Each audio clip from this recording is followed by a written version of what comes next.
Hello my dear students, this is Sir Naseem Dulfikar. Please subscribe my channel and also press the bell icon if you want to get daily lessons on chemistry and English. So on page number 1 we are going to read the chapter number 1 or the first chapter. But this is not the first chapter we are going to read. We have read 5 chapters before because I have my own order to study the chapters of first year English. So first we studied about a comedy writing, My Bank Account by Stephen Leacock. Then we discussed about a tragic story by Saki H.H. Munro. It was Birkenhead Drill. Then we discussed the third chapter, which was a horror story, a supernatural and paranormal story that was Wolves of Cernogratz by Saki H.H. Munro. Then we discussed about crime suspense drama by D.Y. Morgan, and the name was The Hostile Witness. The fifth chapter we discussed last week was Science and Scientists. It was a serious topic by F. Sherwood Taylor, and it was an extract from The World of Science. Today we will discuss another thing. No comedy, no horror stories, and there is no tragedy, there is no crime drama, there is no serious topic. It is a biography. A biography of Quaid-e-Azam Muhammad Ali Jinnah. And what is biography? Biography is the story of one's life. It is called biography. And the name of biography is Pakistan Zindabad. So Pakistan Zindabad is actually the national motto of Pakistan. In every country there is a national motto, or Qawmi Nara in Urdu you can say. So like British say God save the Queen. It is the national motto of England. The Indians say Vande Mataram. So Vande Mataram is the national motto of India. And Pakistan, there is Pakistan Zindabad. This is the national motto as well. It is a biography. Biography means stories of one's life, and it is written by Sir John Walton. It is a story about Quaid-e-Azam Muhammad Ali Jinnah, the founder and originator of Pakistan. Everybody in Pakistan know about this personality. I am not going to tell you about those simple and those normal sides of the life of Quaid-e-Azam. I will tell you those sides of Quaid-e-Azam Muhammad Ali Jinnah which are not written in books and which you have not read as well. Okay, so I will try to make it interesting as much as possible. So it is a biography. Biography means bio means story and graphy means bio means life and graphy means story. Story of one's life is called biography. याद रखना biography एक दूसरा बंदा लिखता है किसी शख्स के लिए. सर जॉन वॉल्टन ने लिखा इसको, तो ये इसलिए बायोग्राफी है. एक चीज़ इंग्लिश के अंदर एक और चीज़ लिखी जाती है, दैट इज कॉल्ड ऑटोबायोग्राफी. ठीक है, ऑटोबायोग्राफी. इसको तो हम लोग बायोग्राफी को कहते हैं सवाने हयात, जिंदगी की कहानी. और ऑटोबायोग्राफी को हम लोग कहते हैं खुदनोश, the story of a person written by himself.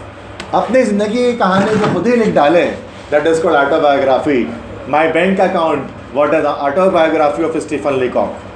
उसने अपनी कहानी खुद बयान की है उसके अंदर. इस तरह से in the line of fire एक बड़ी मशहूर थी, परवेज़ मुशर्रफ की है. जो परवेज़ मुशर्रफ थे पाकिस्तान के प्रेसिडेंट गुजरे हैं, उनकी ऑटोबायोग्राफी थी. इमरान खान ने भी अपनी एक ऑटोबायोग्राफी लिखी, उसकी किताब है. शाहिद अफरीदी ने लिखी है किताब अपनी, वो उसकी ऑटोबायोग्राफी है. इंसान अपने ज़िंदगी की कहानी खुद लिख देगा तो ऑटोबायोग्राफी है. कोई और लिखता है तो जस्ट बायोग्राफी है. समझ में आ गया क्या फ़र्क है इन दोनों वर्ड में? ओके, तो आज हम पढ़ेंगे Quaid-e-Azam मोहम्मद अली जिन्ना के बारे में, लेकिन मैं उनके उन साइट्स के बारे में बताऊंगा जो कम लोग जानते हैं, जो कि थोड़ा इंटरेस्टिंग है. बोरिंग बातें कम से कम हम कोशिश करेंगे कि करें क्लास के अंदर, ताकि एक इंटरेस्ट बाहर जाए. जी, सर जॉन वॉल्टन खुद एक ब्रिटिश थे, ब्रिटिश हिस्टोरिशियन थे. देखो याद रखो बच्चों, Quaid-e-Azam के उस पर 2 लिखा गया. Quaid-e-Azam के जो है वो उसके ऊपर 2 बहुत मशहूर बायोग्राफीज लिखे गए हैं. एक तो सर जॉन वॉल्टन का है जो हम पढ़ेंगे, और एक है सर स्टैनले वॉलपर्ट का, जिनका नाम था जिन्ना टू कायद. उर्दू में इस पर मूवी भी बनी है, जिन्ना से Quaid-e-Azam के नाम से. ठीक है, वो स्टैनले वॉलपर्ट ने लिखी थी. तो ये 2 बड़ी फेमस और दोनों ब्रिटिश हैं. अब आपको ये हैरत होगी जानकर कि आखिरकार एक पाकिस्तानी फाउंडर की जो ज़िंदगी की कहानी वो कोई ब्रिटिश राइटर क्यों लिखता है? उसको तो पाकिस्तानी को लिखना चाहिए. बट याद रखिएगा कि ब्रिटिश राइटर जो है ना वो इम्पार्शल होते हैं, अनबायस्ड होते हैं. वो एक सच्ची बात बयान कर देते हैं बिना कुछ सोचे समझे, जो उनको दिखता है. पाकिस्तानी राइटर के अंदर ये इम्पार्शलिटी नहीं है. हम जो है जब लिखते हैं तो उसके अंदर अपनी तरफ से चीज़ों को मिलाकर लिखते हैं, जैसे मैंने लास्ट टाइम बताया था. मिसाल के तौर पर अगर कोई दावत इस्लामी वाला बंदा अगर लिख देगा, अगर जो है उनकी, तो वो लिखेगा काजल मोहम्मद अली जिन्ना की जो 1 फुट की दाढ़ी थी वो हरा इमामा लगाया करते थे और हर जुमेरात को फदान मदीना जाते थे। वो लिख देगा ऐसा, हर बंदा अपने लिहाज से लिख देगा ना। तो ये इसलिए हम इसलिए उर्दू के जो बायोग्राफीज़ उन पर हम बिलीव नहीं करते, उन पर जो है वो ट्रस्ट नहीं किया जाता है, कम से कम किया जाता है। आ रही बात समझ में? तो ये चीज़ इसलिए हम सर जॉन वॉल्टन की पढ़ रहे हैं। वजह ये है कि हम थोड़ा पाकिस्तानी करते हैं ऐसा, ठीक है। यकीन हमारी हिस्ट्री इतनी अच्छी नहीं होती, हमारी बायोग्राफी। तो ये एक अलमिया है, ट्रेजेडी होना तो इसे था कि पाकिस्तान के ही फेमस होना चाहिए था, लेकिन हम लिखा ही नहीं उस तरह की बायोग्राफी काज़म की कभी। अच्छा, तो स्टार्ट करते हैं। बस 2 पार्ट्स हैं इस चैप्टर के अंदर ना। तो फर्स्ट पार्ट जो है वो that is about the creation of Pakistan. उसके बाद सेकंड पार्ट है, जिनमें से फर्स्ट पार्ट को आज हम डिस्कस करेंगे, ठीक है। Karachi, August 7, 1947. A shining silver aircraft circled over the airport at Malipur and came smoothly into land, watched by a vast excited crowd.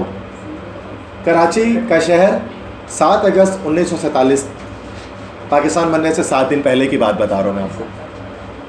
एक चमकदार सिल्वर कलर का जहाज़ घूमता हुआ वो उतरा, मालीपुर की एयरपोर्ट पर लैंड हो गया और उसको देखा एक पुरजोश और बहुत बड़े मजमे में।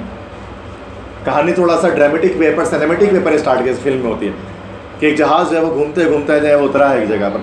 काइज़म की कहानी बता रहा हूँ बट अच्छे अंदाज में, ठीक है। बचपन में तो हम पढ़ने बड़ा बोरिंग लगता था, ठीक है, तो ये थोड़ा मज़ा आएगा उसको पढ़ने में।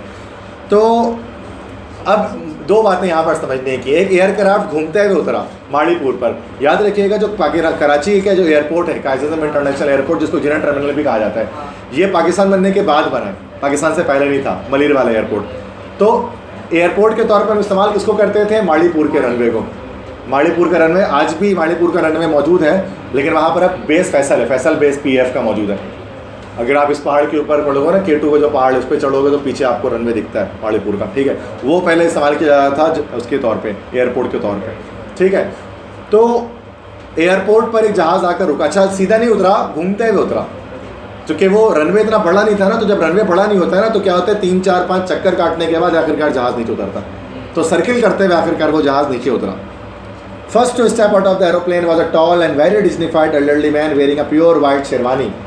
सबसे पहले कदम बाहर निकाली एरोप्लेन से एक लंबे और एक बड़े डिग्निफाइड और एक बड़े ही मुअज़्ज़िज़ उदेड़ अमर के शख्स थे, जिन्होंने पहनी हुई थी बिल्कुल सफ़ेद शेरवानी। एक शख्स बाहर है, कायद आज़म मोहम्मद अली जिन्ना की बात करें, बिल्कुल सफ़ेद शेरवानी। मैं आपको बताऊँ, कायद आज़म जो थे वो जेंटलमैन थे, ठीक है। कायद आज़म एक जेंटलमैन थे, ज़्यादातर ब्रिटिश में रहे, इंग्लैंड में रहे, तो उनकी आदत थी पैंट कोट पहनने की, 3 पीस 2 पीस, मतलब पैंट कोट वो पहनते थे, ठीक है। नॉर्मली शेरवानी नहीं पहनते थे। शेरवानी वो सिर्फ कुछ सूरतों में पहनते थे। कब? कि जब वो कराची आया करते थे, जब लोग उनसे रिक्वेस्ट करते थे तब पहनते थे। शेरवानी पहनते थे और एक टोपी लगाते थे, जो आपने देखा है। तो वो जो तस्वीरें आपने देखी ना, वो 2-3 ही बार उन्होंने वो कपड़े पहने होंगे, उसके अलावा नहीं, वरना वो हर वक्त पैंट कोट, अगर आपने देखा होगा इन पिक्चर, तो वो पहनते थे। तो वो प्योर वाइट शेरवानी उन्होंने पहनी हुई थी। As soon as he appeared the whole crowd roared with one voice, Pakistan zindabad, Pakistan जिंदाबाद। जैसे ही वो जाहिर हुए, सारा मजमा चिल्लाया एक आवाज़ में, Pakistan zindabad, Pakistan zindabad. And every man push forward to welcome him. और हर किसी ने धक्का दिया एक दूसरे को उसको इस्तकबाल करने के लिए, to get as close to him as possible to see him clearly, ताकि वो ज़्यादा से ज़्यादा करीब हो सकें और देख सकें क्लियरली, वजाहत के साथ उस शख्स को। For here was their great leader the Quaid Azam, the originator and first governor general of their new country. चूँकि वहाँ पर मौजूद थे एक अजीम रहनुमा कायद आज़म मोहम्मद अली जिन्ना, जो कायम करने वाले थे और पहले गवर्नर जनरल थे इस नए रियासत पाकिस्तान के, ठीक है। ये जो है ना सीन 7 दिन पहले वाला, मतलब पाकिस्तान बनने से, देखो पाकिस्तान 23 मार्च 1940 को देखा जाए तो बन चुका था, कर्जात पास हो चुकी थी। टाइम लगा सिर्फ जो है सेटलमेंट्स होने में, वरना सबको पता था पाकिस्तान बनना ही बनना है 23 मार्च के बाद, ठीक है। लेकिन वो वर्ल्ड वॉर आ गया, जिसकी वजह से जो है वो रुक गया सारा। वर्ल्ड वॉर 2 1945 तक चला, जिसकी वजह से ब्रिटिश इंडिपेंडेंस दे नहीं पाएंगे पाकिस्तान को, तो ये इस वजह से रुकता रह गया मामला, वरना वो पाकिस्तान पहले ही आज़ाद हो जाता अगर वर्ल्ड वॉर नहीं होता तो। ये जो सीन है ना, ये वाला सीन जो अभी मैं बता रहा हूँ आपको, ये बहुत सारे नगमों में दिखाते हैं। इस तरह से आपने देखा ना कि जो नून से और इश्क से मिलती है आज़ादी, उसमें वो कायद आज़म के एक सीन दिखाते हैं, वो गाड़ियों से जा रहे हैं और वो जहाज़ से उतरते हैं, फिर गाड़ी में बैठते हैं, लोग उन पर फूल फेंक रहे होते हैं। ये पूरा नज़ारा उसी को बता रहे हो, 7 अगस्त का दिन था जो ये इसको बता रहे, सीन को बता रहे, ठीक है, ज़रा समझना है। और चूँकि लोग इसलिए इतने ज़्यादा एक्साइटेड थे, पुरजोश थे, क्योंकि आखिरकार वहाँ पर मौजूद थे अजीम लीडर उनके, जिन्होंने पाकिस्तान जीता था उनके लिए, जिनका नाम था क़ायद आज़म मोहम्मद अली जिन्ना। क़ायद आज़म उनका नाम नहीं था, उनका लक़ब था, टाइटल था, इसलिए टाइटल से पहले दी लगाते हैं, तो दी क़ायद आज़म लिखा हुआ है, ठीक है। वो ओरिजिनेटर थे, कायम करने वाले थे, और पहले गवर्नर जनरल थे पाकिस्तान के, फर्स्ट गवर्नर जनरल थे पाकिस्तान की। सैलरी कितनी थी? ₹1 पर मंथ। तो ₹1 पर मंथ जो है वो सैलरी लिया करते थे। काज़म की बड़ी एक कह लो कि ना करप्शन फ्री देखा जाता है। काज़म जो है ना, पैदा आपको पता है पाकिस्तान, काज़म कराची में पैदा नहीं हुए थे, कि वो सॉरी कराची में उन्होंने कम वक्त गुजारा, सॉरी पैदा कराची में हुए थे लेकिन वक्त उन्होंने कम बहुत गुजारा है। कराची में पैदा हुए, खारा दर में, काज़म जो है ना जिन्ना हाउस जिसको हम कहते हैं, खारा दर पे वहाँ पैदा हुआ। मैट्रिक तक तालीम उन्होंने जो है वो कराची से ही हासिल की। उसके बाद वो आला तालीम के लिए इंग्लैंड चले गए। इंग्लैंड में लंकन सिंह से वहाँ से LLB किया उन्होंने, बैरिस्टर का इम्तहान पास किया, और उसको पास करने के बाद वो कराची नहीं आए, वकालत करने के लिए बम्बई चले गए, बॉम्बे जिसको अब मुंबई कहा जाता है। और वहाँ पर आखिरकार उन्होंने जो है वो अपनी जो है वो लॉयर की प्रैक्टिस शुरू की। उसके बाद सिर्फ जब पाकिस्तान बनने वाला था ना, तब वो कराची आए थे 7 अगस्त को। मतलब वो पैदा तो यहाँ पर हुए हैं और दफन भी यहाँ पर हुए हैं, लेकिन ज़िंदगी उन्होंने यहाँ नहीं गुजारी कराची में। समझना मेरी बात को ज़रा। तो अच्छा, लेकिन उनके जो आपको पता है इंतकाल जो है ना काज़म का, वो कराची में नहीं हुआ था। काज़म का इंतकाल, काज़म के सांस जो उखड़ी थी ना, वो कराची में नहीं उखड़ी थी। काज़म का पता है कहाँ इंतकाल हुआ था? उनका इंतकाल होता है ज़ियारत में, बलूचिस्तान में, ज़ियारत क़ायद आज़म रेजिडेंसी बलूचिस्तान में। उनको बोला गया था ना किसी सेहत अफजा मकाम में जाइए आप, आपकी हेल्थ ख़राब हो, TB हो गया था ना काज़म को, तो वहाँ पर थे। तो वहाँ पर जब सांस उखड़नी शुरू हुई ना, तो गाड़ी में लेकर उनको जाने की कोशिश की कराची, लेकिन बीच में दम तोड़ गए। तो कराची में दफनाया गया, लेकिन कराची में जो है वो कह लो कि उनकी डेथ नहीं हुई थी, डेथ उनकी ज़ियारत में हुई थी, ठीक है। ये सब छोटी छोटी बातें सबको पता नहीं चाहिए।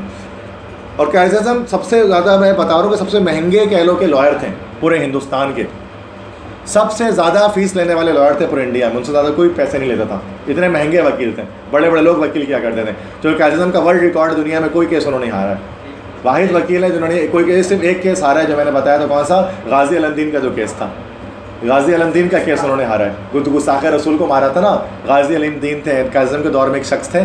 तो वहाँ पर एक राजपाल नाम के हिंदू था, उसने किताब शाया की थी रंगीला रसूल के नाम से, एक नबी करीम सल्लल्लाहु अलैहि वसल्लम की शान की गुस्ताखी की थी उस किताब के अंदर, और वो किताब छापता था राजपाल नाम का हिंदू। तो उसको क्या था, गाजी अलमदीन ने उसको क्या किया था? मार दिया था, उसको जो है वो कत्ल कर दिया था। वाजिब मतलब क्या, वो ऐसे भी वाजिबुल कत्ल ही था वो, ठीक है, उसको कत्ल कर दिया था। तो लोगों ने, पुलिस ने उसको, ब्रिटिश पुलिस ने पकड़ के जेल में डाल दिया। अब लोग तो यही चाहते थे ना कि भाई जाहिर सी बात है कि सपोर्ट तो उस बंदे के पास चला जाता है ना। अभी जैसे कि मुमताज़ कादरी करते हैं तो सपोर्ट उनके साथ चला गया था। अभी ये किसी और कादियानी को जो मारा था किसी बंदे ने, सब लोग उस कादियानी को सपोर्ट तो नहीं कर रहे थे ना, जो मारने वाले उसको सपोर्ट कर रहे थे, सिंपल सी बात है, क्योंकि वो गुस्ताखे रसूल था जिसको मारा गया। तो उस वक्त भी, उस दौर में भी क्या लोगों ने गाजी अलमदीन को सपोर्ट किया, किसी तरह से उसको बचाना है। जैसे मुमताज़ कादरी के लिए बड़ी कोशिशें की हमने कि किसी तरह बच जाए, लेकिन वो नहीं बच पाए, आखिरकार सज़ाए मौत उनको हो गई। तो लेकिन उनको किसी भी सूरत में बचाना था, तो उनका केस दिया गया क़ायद आज़म मोहम्मद अली जिन्ना को कि आप लड़िए, आप ज़िंदगी में कोई केस नहीं आ रहा है। मैं बोला ठीक है, मैं लड़ लेता हूँ। वो गाजी अलमदीन के पास गए जेल में और बोला कि ठीक है, मैं तुम्हारे केस लड़ने के लिए तैयार हूँ, तुम सिर्फ जज के सामने ये बोल देना कि मैंने कत्ल नहीं किया, बाकी मेरा काम मैं संभालूंगा, मैं तुम्हें बाइज़्ज़त बरी करवा दूंगा, मेरा काम है। तुम्हें बोलना पड़ेगा, लेकिन जाहिर सी बात है कॉन्फेशन ही अगर कर दे मुजरिम कि मैंने कत्ल किया है, तो केस ही ख़त्म हो जाता है। पहले वो बोले कि कत्ल नहीं किया है, तो केस शुरू होता है, सबूत आते हैं, ये आते हैं, वो आते हैं। उसने बोला कि नहीं, मैं जो है वो नहीं, मैं मान लूँगा, मैंने गलत काम थोड़ी ना किया है, मैंने सही किया, और मैं सबके सामने इकरार करूँगा इस बात का। और आखिरकार वो कोर्ट में बोल भी देते हैं गाजी अलमदीन कि मैंने ही जो है उसको कत्ल किया है और इस वजह से कत्ल किया है। आखिरकार जज फ़ौरन से उनको सज़ाए मौत सुना देता है। तो ये पहला केस था और आखिरी केस था जो क़ायद आज़म ने हारा था इस वजह से। Yes to be hang till death, वो उसका जो है वो दिया जाता है, मतलब कि जब तक मौत ना हो जाए इंसान को फांसी पर लटका कर रखना है, दैट इज़। तो वो 302 जब लगाते हैं ना, दिफा, तब बताते हैं। तब ये बता रहा था कि अब आखिरकार उनको जो है आखिरकार वो कर दिया गया, सज़ाए मौत दे दी गई, फांसी पर लटका दिया गया। और एक बहुत बड़ा कह लो कि जनाजा निकला दुनिया में, मतलब इंडिया में सबसे बड़ा जनाजा जो निकला था ना, वो इन्हीं का निकला था, गाजी अलमदीन का। 6 लाख से ज़्यादा लोग उसमें शरीक थे उस जनाजे के अंदर। लोग जो के जनाजे बोलते हैं लोगों के, इसलिए आज ही मुमताज़ कादरी या कोई लोग आते हैं ना, तो उनको गाजी अलमदीन से तशबीह देते हैं कि कई ज़माने में वो थे, आज ज़माने में आज ये लोग हैं जो कि नामों से रसालत के लिए जान भी कुर्बान कर देते हैं। सही, तो ये एक केस समझ में आ रही बात। तो इतने महंगे लॉयर थे क़ायद आज़म कि किसी जीत को जितवाना होता था किसी को, तो उनको इस्तेमाल किया जाता था। लेकिन वही बंदा जब गवर्नर जनरल बनता है पाकिस्तान का, तो सिर्फ ₹1 अपनी सैलरी मुकर्रर करता है, only ₹1, not more than that. तो कुछ भी नहीं था, जबकि सबसे कम सैलरी थी। और इसमें भी इनकी ईमानदारी की इंतहा ये होती है कि जब ये कह लो कि जब ये रिटायरमेंट लेकर जब ये जाते हैं ऑफिस से बाहर तो उनकी जेब में एक पेन होता है, बिल्डिंग से बाहर निकलते हैं दोबारा बिल्डिंग के अंदर चले जाते हैं, अपने ऑफिस में जाते हैं कमरे के अंदर और इंक जो है वो डाल लेते हैं इंक पॉट के अंदर। लोग पूछते हैं कि आप ऐसा क्यों कर रहे हैं भाई, आप क्यों वापस आ गए, अभी तो आप बाहर चले गए थे, मतलब जॉब तो ख़त्म हो गया आपकी, रिटायरमेंट ले लिया आपने। उन्होंने बोला हाँ रिटायरमेंट तो ले ली, लेकिन ये मेरे जो जेब में जो इंक डला हुआ है वो इंक जो है वो गवर्नमेंट के पैसों का इंक है, गवर्नमेंट का इंक है। तो क्या मेरी जॉब ख़त्म हो गई है तो मेरा इस इंक पे भी हक नहीं है, तो मैं ये इंक जो है वो वापस डालना है। That is corruption free person. इस ऐसे लोग जिनका तो पूरा पाकिस्तान था भाई कायद अज़म का, वो तो कुछ भी कर ले तो कौन बोलता उनको, पाकिस्तान बनाने वाले वही थे। लेकिन ऐसे लोगों ने जो करप्शन फ्री नहीं गुजारी और पाकिस्तान को जो स्टेबल किया ना, आज उन्हीं की वजह से आज पाकिस्तान टिका हुआ है। वरना तो जाहिर सी बात है कितना लोग खाते हैं इसको, खुसूट के खाते हैं पाकिस्तान को। हर बंदा जो है वो अपने फ़ायदा लेके जाता है पाकिस्तान से, लेकिन फिर भी पाकिस्तान टिका रहता है पुराने लोगों की मेहनत की वजह से, जो ऐसे ईमानदार लोग गुजरे हैं उन्हीं की कहानियाँ हम आज पढ़ लें, कायद अज़म मोहम्मद अली जिन्ना की। ठीक है, जैसे कैरेक्टर नहीं है, एक इंस्पिरेशन है हम सब के लिए। तो पहले गवर्नर जनरल था। अच्छा, सेकंड गवर्नर जनरल कौन था? Note Liaquat Ali Khan, Khwaja Nazimuddin. Khwaja Nazimuddin was the second governor general. Third governor general कौन था? No third governor general. 2 के बाद तीसरा गवर्नर जनरल हमारे पास नहीं बना। तो गवर्नर जनरल जो है ना वो प्राइम मिनिस्टर प्रेसिडेंट से भी ऊपर होता था, और ये एक एजाज़ी ऑनररी एक समझ जो पोस्ट होती थी जो सबको नहीं दी जाती। ठीक है, सिर्फ और सिर्फ कायद अज़म को दी गई थी और ख्वाजा नाज़िमुद्दीन को। बिल्कुल सेम ऐसी फ़ौज के अंदर, वैसे तुम लोगों को पता सबसे बड़ा फ़ौज में होता है chief of army staff, commander in chief, army chief जिसको हम कहते हैं, राहिल शरीफ या कमर बाजवा। लेकिन आपको पता है इनसे भी ऊपर एक बंदा होता है चीफ ऑफ आर्मी स्टाफ से ऊपर, उसको हम कहते हैं फील्ड मार्शल। फील्ड मार्शल पूरे पाकिस्तान की तारीख में ही गुजरा और कोई नहीं गुजरा। फील्ड मार्शल एक ऐसा आर्मी जनरल होगा जो बैटल फील्ड पर जाकर हमला करेगा, मतलब लड़ेगा सोल्जर्स के साथ। अगर कोई आर्मी चीफ ऐसा है जो मैदान जंग में जाकर जो है वो कोई असले चलाएगा या लड़ेगा तो उसको फील्ड मार्शल कहा जाता है। और पाकिस्तान में एक थे फील्ड मार्शल अयूब खान, उनके नाम में फील्ड मार्शल लिखा होता है। वो चीफ ऑफ आर्मी स्टाफ से भी 5 फूल लगते हैं उसके यहाँ पे, वैसे 4 लगते उसके 5 लगते हैं फूल यहाँ पे। ठीक है, वो दुनिया में कम ही कम लोग हैं। तो उन्होंने 1965 की जंग में जो है वो एक तोप चलाया था, आर्टिलरी चलाई थी जाकर मैदान जंग में, इसलिए उनको फील्ड मार्शल कहा जाता है। तो ये इसका गवर्नर जनरल क्या है, एक एजाज़ी ओहदा होता है, सबको नहीं देते हैं। कायद अज़म ख्वाजा नाज़िमुद्दीन के बाद दोबारा किसी को नहीं मिला इसके बाद। अच्छा, पहले प्राइम मिनिस्टर कौन थे पाकिस्तान के? Liaquat Ali Khan. Second prime minister वो ख्वाजा नाज़िमुद्दीन ही थे। अच्छी बात है कि पहले सदर कौन थे पाकिस्तान के? First president of Pakistan Sikandar Mirza. Sikandar Mirza भी इसको कहते हैं। अच्छा, पाकिस्तान के पहले इलेक्टेड प्राइम मिनिस्टर कौन थे? इलेक्टेड मतलब जिनको वोट के थ्रू इलेक्ट किया गया, बाकी सब vote. Zulfikar Ali Bhutto was the first elected prime minister of Pakistan. जो भुट्टो थे वो पहले थे। ठीक है। अच्छा, पाकिस्तान के पहले मार्शल लॉ एडमिनिस्ट्रेटर कौन थे? मार्शल लॉ से पहले किसने? तो पता होगा, सबको पता होगा, याह्या खान। सेकंड 4 बार लगे, सेकंड अयूब खान, थर्ड ज़ियाउल हक, फोर्थ मुशर्रफ। ठीक है, 4 बार लगे ना मार्शल लॉ पाकिस्तान फौजियों को। बताइए, ये पता होना चाहिए। ये नहीं कि बता के बहुत तुम चैंपियन बन जाओगे, ये सबको पता होना चाहिए पाकिस्तानी होने के नाते।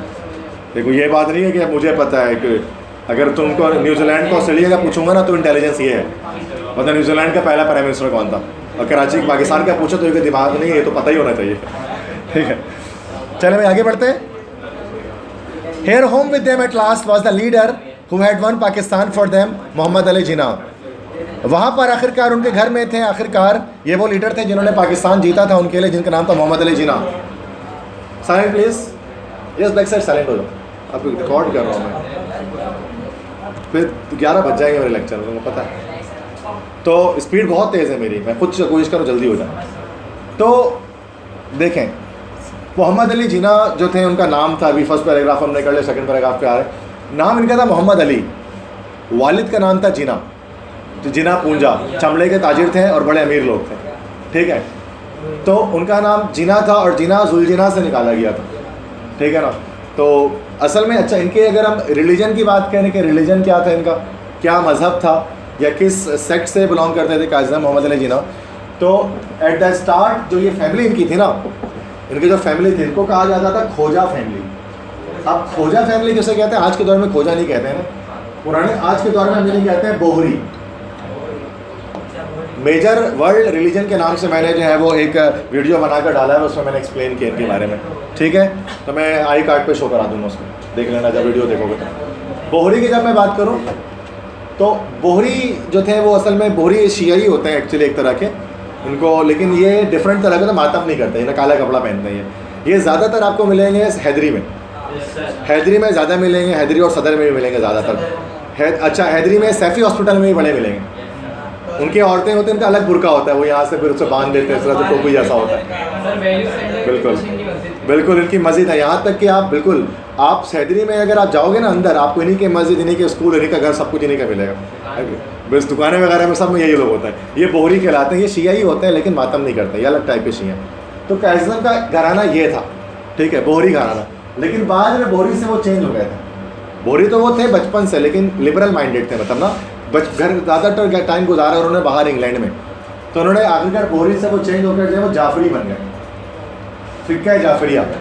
फ़िक़्ह जाफरिया मतलब मातमी शिया जिनको हम कहते हैं, जो कराची के जो शिया होते हैं, ठीक है, नॉर्मल ज़्यादातर औरंगी टाउन वगैरह में भी जो रहते हैं, तो वो शिया जो मातम भी करते हैं, ठीक है, वो शिया जो काले कपड़े भी पहनते हैं। और जाफरी के बाद उनके लाइफ में आखिरी थर्ड चेंजिंग आई कि एट द एंड जब उन्होंने उलमा कराम से रब्ता किया, तो जिन उलमा कराम से उन्होंने रब्ता किया तो वो जो है वो ज़्यादातर जो उलमा कराम थे तो वो थोड़े लिबरल टाइप के उलमा कराम थे जिनसे उनका रब्ता था। तो एट द वेरी एंड जो है वो आगे जाकर आखिरकार वो कुरानिस्ट बन गए। कुरानिस्ट मतलब उनको हम कह सकते हैं अहले कुरान। अहले कुरान से मुराद वो शख्स जो सिर्फ कुरान पे बिलीव करे। ये बड़ी डिटेल टॉपिक है, मैं थोड़ा सा बता दे रहा हूँ कि वो शख्स जो सिर्फ कुरान पे बिलीव करता है तो उसको हम कहते हैं कुरानिस्ट। वो हदीस पे बिलीव नहीं करता, तो हर वो चीज़ जो कुरान में लिखी उन्हीं के लिहाज से फैसला करते हैं। कायज़म मोहम्मद अली जिन्ना एट द एंड हमारी तरह के आपकी तरह के मुसलमान नहीं थे, वो एक कुरानिस्ट थे। जैसे कुरान पाक के अंदर 6666 आयत में कहीं नहीं लिखा हुआ कि दाढ़ी रखनी चाहिए, हदीस से मिलता है कि दाढ़ी रखनी चाहिए इंसान को, कुरान में तो कहीं नहीं लिखा हुआ। तो इसलिए कायज़म नहीं रखते थे कि कुरान में कहाँ लिखा है, हम क्यों रखें दाढ़ी। तो वो एक अलग उनका कॉन्सेप्ट था, कुरान पाक को फॉलो करते थे। जैसे अल्लामा इकबाल भी इसी वजह से नहीं रखते थे, वो भी कुरानिस्ट थे। अगर अल्लामा इकबाल भी आलिम दीन थे, बहुत बड़े, लेकिन दाढ़ी नहीं थी, जो कुरान में नहीं लिखा हुआ। हदीसों में मिलता है, जो नबी करीम सल्लल्लाहु अलैहि वसल्लम के फरमान वगैरह हैं। इस वजह से जो है वो ये कह लो कि कुरानिस्ट थे और लिबरल टाइप के थे, इसलिए हम कहते हैं हमारी और आपकी तरह के वो मुस्लिम जो है वो नहीं थे, डिफरेंट टाइप के थे। देखने में भी लगता है शक्ल से कि डिफरेंट टाइप के मुस्लिम्स अभी भी होते हैं, बिल्कुल होते हैं, बड़ी तादाद में होते हैं। लिबरल टाइप के मतलब जिस तरह से हम कहते हैं, अभी उसमें डिटेल में नहीं जा रहा मैं, ठीक है, आगे बढ़ता हूँ, ठीक है, वो बड़ा लंबा हो जाएगा। तो इस तरह से क्या हुआ कि इसके लिए मैंने जो है वो डिटेल में मैंने वो बनाया हुआ एक लेक्चर मेजर वर्ल्ड रिलीजन के नाम से ना, तो वहाँ पर उसको लेक्चर को आप देख सकते हैं जाकर, इंटरेस्टिंग इन्फॉर्मेशन की प्ले लिस्ट में आपको मिल जाएगा। तो बोहरी से जाफरी व जाफरी से कुरानिस्टों को यहीं पर इनकी मौत हुई, इसी पर, ठीक है। तो सुन्नी नहीं थे, मतलब अहले सुन्नत अहले हदीस ये सब नहीं थे, हमारी और आपकी तरह, मतलब किसी की तरह नहीं था, अलग टाइप के मुसलमान थे। देखने में लगता था कि मतलब डिफरेंट टाइप के। तो बट इससे फ़र्क नहीं पड़ता। मैं आपको ये बताऊँ कि ये एक पॉलिटिकल लीडर थे, पॉलिटिकल लीडर थे। हमने इनकी रहनुमाई देखी, उन्होंने हमारे लिए वतन बनाया है, हमारे लिए काफ़ी है। ये जन्नत में जाएंगे कि दोज़ख में जाएंगे, इसका फैसला अल्लाह ताला खुद करेगा, ये हम नहीं करेंगे, ना ही हम इस काबिल हैं। कायज़म क्या देखो, अल्लाह के इंसान का मसला, कि उसका फ़िरका, उसका मज़हब, उसका और उसके अल्लाह के बीच का मामला होता है। हम उसके बीच में टांग नहीं लाना चाहिए, वो जो भी है।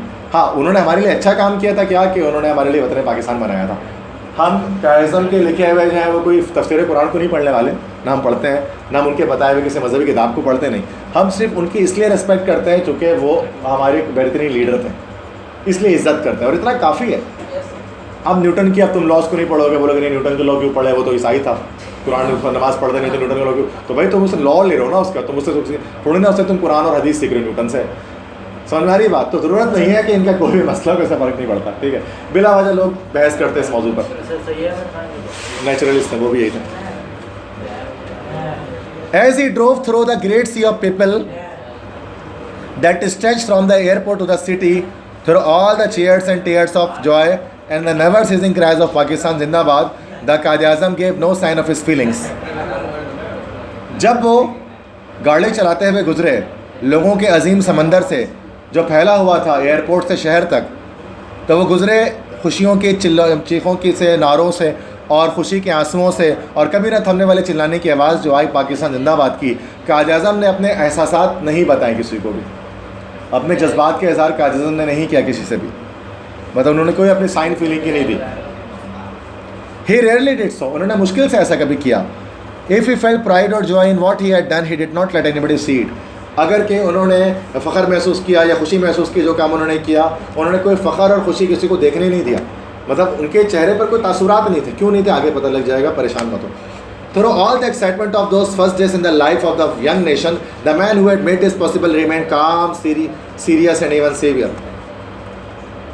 इस जवान कौम के शुरुआत के दिनों के तमाम पुरजोश लम्हा से गुजरते हुए वो शख्स जिसने इसके क़याम को मुमकिन बनाया था, वो शख्स खामोश रहा, वो शख्स संजीदा रहा और शदीद रहा। Perhaps he was thinking of the thousands who were being attacked and killed on the roads and railways as they tried to reach their new homelands. शायद कायद-ए-आज़म सोच रहे थे उन हज़ारों के बारे में जिन पर हमला किया गया, जिनको कत्ल कर दिया गया सड़कों पर और रेलवे पर, जब उन्होंने अपने नए वतन पर पहुंचने की कोशिश की।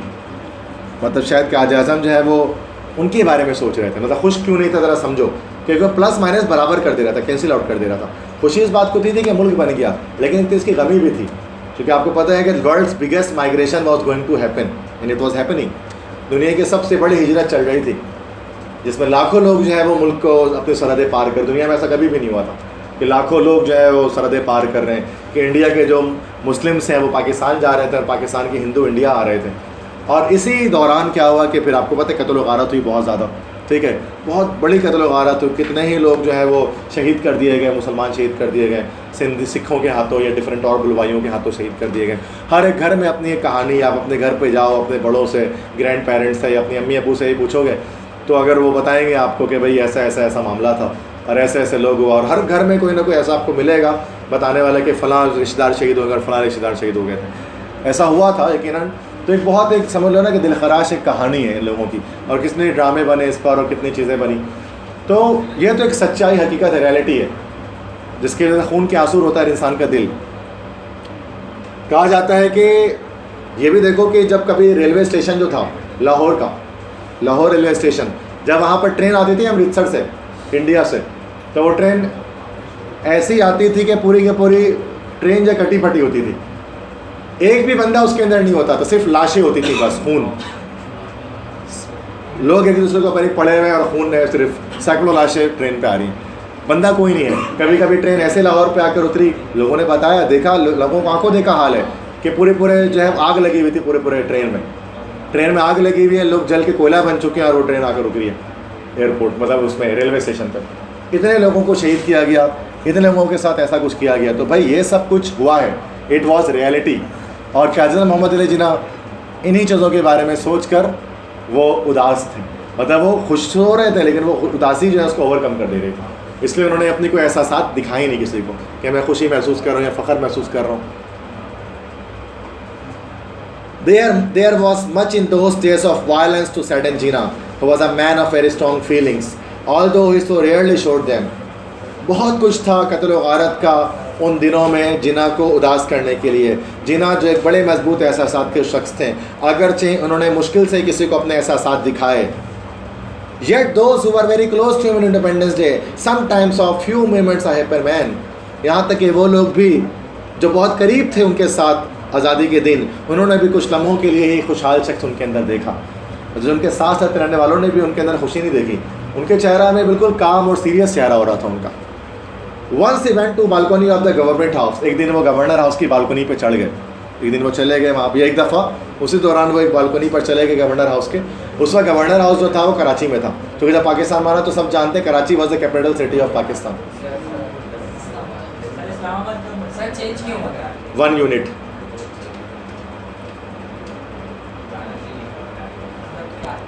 रिकॉर्ड की बात को बताने के लिए, तो once he went to a balcony of the government house, एक दिन वो गवर्नमेंट हाउस की, गवर्नर हाउस की बालकनी पे चढ़ गए। Where he could see without being seeing, जहाँ से वो देख सकते थे सबको बिना किसी और को दिखाई दिए। And as he look down on the crowds, और जब उन्होंने मजमे की तरफ देखा, still cheering in the streets outside, वह भी चिल्ला रहा था गलियों में। ही स्माइल, वो उनको देखकर मुस्कुराए, स्माइल किया उन्होंने। बालकनी पे गए और जब और ऊपर से जब उन्होंने देखा तो वो किसी और की तरफ, मतलब वो तो सबको देख पा रहे थे लेकिन कोई उनको नहीं देख पा रहा था, तो वहाँ पर वो मुस्कुराए। In that smile could be seen the warm hearted man behind the stern Quaid-e-Azam, उस एक मुस्कुराहट में आप देख सकते थे वार्म हार्टेड मैन, एक गर्मजोश इंसान, स्टर्न कायद-ए-आज़म, सख्त कायद उनके पीछे कि उस एक मुस्कुराहट में आप देख सकते थे कायद इतने भी सख्त नहीं है, बल्कि उनके अंदर एक वार्म हार्टेड, एक इमोशनल, एक जज्बाती इंसान उनके अंदर भी मौजूद है। तो वो मुस्कुराए, लेकिन कहाँ जाकर अपने गवर्नमेंट हाउस में बालकनी में जाकर उन्होंने स्माइल किया, लोगों को देखकर खुशी महसूस की थोड़ी सी उन्होंने। ठीक है, तो यहाँ तक निशान लगा लें। फर्स्ट उसको यहीं तक पढ़ेंगे, डिस्कस करेंगे। टाइम आई थिंक हो चुका है ओवर, 57 हो गए।